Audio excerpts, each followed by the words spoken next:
From arcades to early consoles to PCs, the video game experience has evolved immensely over the last few decades, and every era has had a game that set a milestone in the history of the video game genre. The next era is that of virtual reality, and while the technology has been around for some time now, it has remained a niche genre without a AAA title that would push people to purchase the platform. However, on November 21st, 2019, Valve announced a new flagship game that surprised everyone. Not only is it the flagship IP that everyone has been waiting for the last 13 years, but the fact that it's also VR has only stirred up the gaming community. With its release date coming up, the hype is rising. Everyone is expecting this game to be a game changer for the VR market. But first, let's talk about this.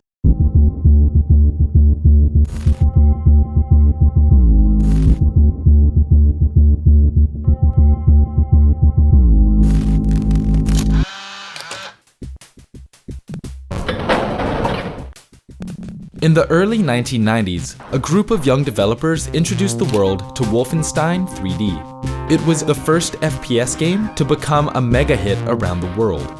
This success was followed up by two more games, Doom 1 and Doom 2. And seeing the potential in the genre, a wealth of first-person shooter ripoffs, nicknamed Doom clones, flooded into the market. Some came with their own ideas, but they were mostly iterative of Wolfenstein and Doom. It was only in the late 90s when the genre finally got tired of the Doom clones and went in another direction. At the center of that pivotal shift was Half-Life. Half-Life is unanimously considered to be a revolutionary title, having impacted the history of video games in countless ways. But what was it that Half-Life brought to the FPS genre that changed it so much? In the early days, a coherent story in an FPS genre was almost non-existent. Typically, you would be given some brief background and context, and then you'd be thrown into different levels to shoot down a bunch of enemies. In other genres, when the game revolved around having a strong narrative, the storytelling relied heavily on text bubbles and cutscenes. So when Half-Life 1 began with the tram scene, it was a big deal. Good morning, and welcome to the Black Mesa Transit System. This automated train is provided for the security and convenience of the Black A player could be a part of the world. Rather than just being stuck watching a mini movie, they were able to navigate the surrounding events as the story unfolded around them. Combined with the first-person point of view, players were given a sense of being directly involved in the story.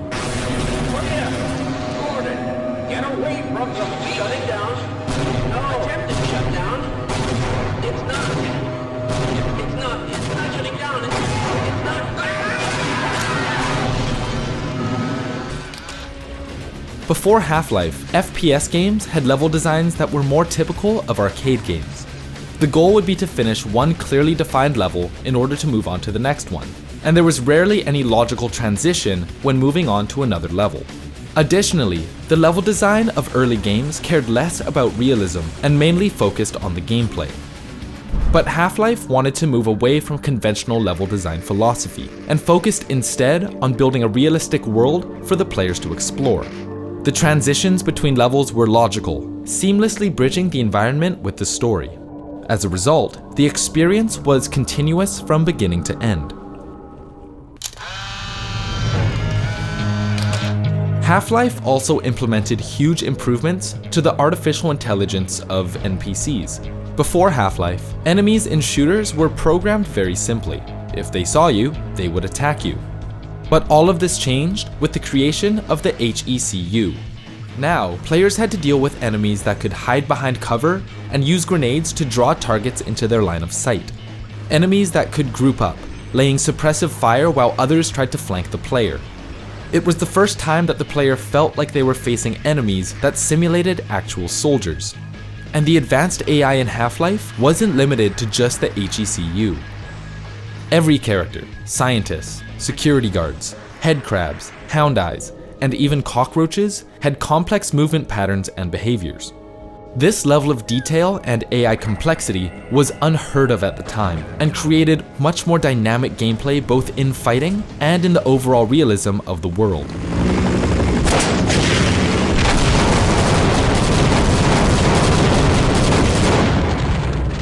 All of these elements contributed to the unique gameplay experience that defined the original Half-Life, and set the game apart from anything else that was released during that time. It just felt so different from anything that players had experienced up until that point. When it released in 1998, it sold more than 500,000 retail copies in just 8 weeks, and won virtually every award that year. Expansions and spin-offs came out right after. Mods flooded the market, some of which became their own independent IPs. While this was more than enough to make a significant impact for years to come, Valve wasn't finished, and followed up the original Half-Life with another bombshell. Rise and shine, Mr. Freeman. Rise and shine. When Half-Life 2 was announced to the world, it was expected to be another game changer. And in almost every way that people had expected, Half-Life 2 delivered. State-of-the-art facial animation systems were groundbreaking. The graphics were refined and realistic, and the level designs were bigger and more detailed. It was as if Valve took the first game and upgraded everything that fans had asked them to. But while upgraded graphics are great, Half-Life 2 introduced something that people didn't expect.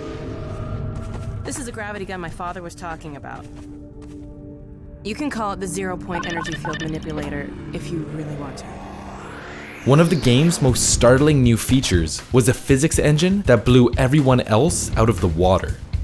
At the time, it was typical to have objects that were baked into the environment and immovable, or objects that were limited to script-based interactions. Half-Life 2, breaking from convention, assigned unique parameters to every object in the game, allowing them to interact independently with the game's physics engine. The result was a world that mirrored reality, and with the introduction of the gravity gun, this physics engine was more than just a gimmick. Players now had to use the environment to come up with creative ways to solve puzzles and destroy enemies. It strayed from the scripted puzzles that were the norm and introduced gamers to a new world of emergent gameplay. The success of Half-Life 1 and 2 showed what first-person shooters could be when pushed to the boundaries. They've forever changed the face of video games and have set an example which was followed by some of the greatest games of all time. First-person cutscenes and an emphasis on narrative became FPS staples and made shooters the most popular genre on the market for years. Naturally, with Half-Life 2 ending with a cliffhanger, people were beyond excited for what Valve had in store to round out the trilogy. But, in case you haven't noticed, that third game never came.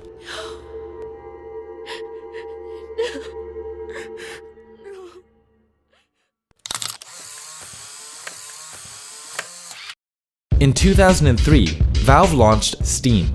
It was designed to provide automatic updates for Valve's first-party games, but later expanded into the digital video game distribution service that we know today. The success of Steam led Valve down a very different path than they had originally expected. Valve slowly moved away from releasing new games and focused more on developing their distribution service and gaming hardware. Valve has been showing great interest in virtual reality. When Oculus first launched its Kickstarter in 2012, Valve worked closely with them until they were acquired by Facebook. Then, Valve teamed up with HTC to continue their research, and in 2016, Valve released HTC Vive and the Lab. The Lab was an impressive showcase for the latest VR technology, and was an eye-opener to the possibilities of what Valve could do with future VR games. So after their partnership with HTC ended, Valve went on to develop their own VR headset independently. But upon releasing their new headset, Valve was faced with the ultimate problem. There just weren't enough games. Most of the VR games available were either ported versions of existing titles or short casual games. In order to appeal to mainstream gamers, VR desperately needed a AAA title to inject life into the market. However, developers and publishers were hesitant to jump into the new technology when so much about it was unknown. So it was up to Valve, with the passion, the research, and the funding, to be the ones to do it. I know we'll get into this in final hours, but there have been a lot of other games that you guys have worked on in the past 9 years that people have just never heard about or never shipped, right? In order to attract enough attention, Valve needed a high-profile IP, so they explored their past franchises. Considering the small audience for VR, multiplayers were ruled out. A Portal VR seemed promising, but there was the worry that players would get nauseous. So, all that was left was Half-Life. But instead of making Half-Life 3 like everyone had been waiting for, Valve went the safer route, a spin-off. This way, they could avoid the risk of the project falling apart due to the immense expectations surrounding it, and would allow the developers to work without that pressure weighing on the back of their minds. As we already covered, both Half-Life 1 and Half-Life 2 delivered a first-person cinematic experience that was like no other. The entire story was told seamlessly. No interruptions to the gameplay from cutscenes or QuickTime events. It was up to the player to decide what to watch and how to engage with the events happening in the world. With a reputation for immersive storytelling, VR is the natural evolution in the first-person experience. In Half-Life 1, we saw advanced AI and expansive level design. In Half-Life 2, we saw the potential afforded by a comprehensive physics engine. Now, we're expecting Valve, who has been investing in VR research for years, to deliver on the full potential of a VR game that does not feel gimmicky. And keep in mind that Half-Life Alyx supports every VR headset on the market, meaning that they're not just interested in selling their own hardware, and are committed to delivering a full game that will carry and push the entire VR medium forward.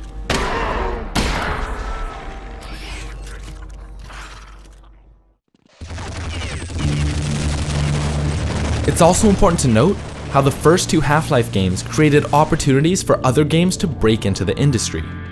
Valve has always been very supportive of modders, and many great games have come out of their lax attitude towards modified versions of their games. So it's been proven that Valve has the power to build an entire ecosystem. Should Half-Life Alyx be successful, it could encourage bigger studios to jump into the VR market, while opening the doors for smaller, independent developers to get their start making VR games. Half-Life Alyx's announcement comes at a time when buying a VR platform is as accessible as ever. The trailer did its job, selling out the Valve Index almost immediately, and other VR headsets started to fly off the shelves as soon as the trailer released. The timing is right, the platform is ready, the players are ready. We have a company fully invested in the success, and a franchise known for pushing whatever medium it's released on. This is the flagship game that virtual reality has been waiting for. The only question now is, will it live up to the hype?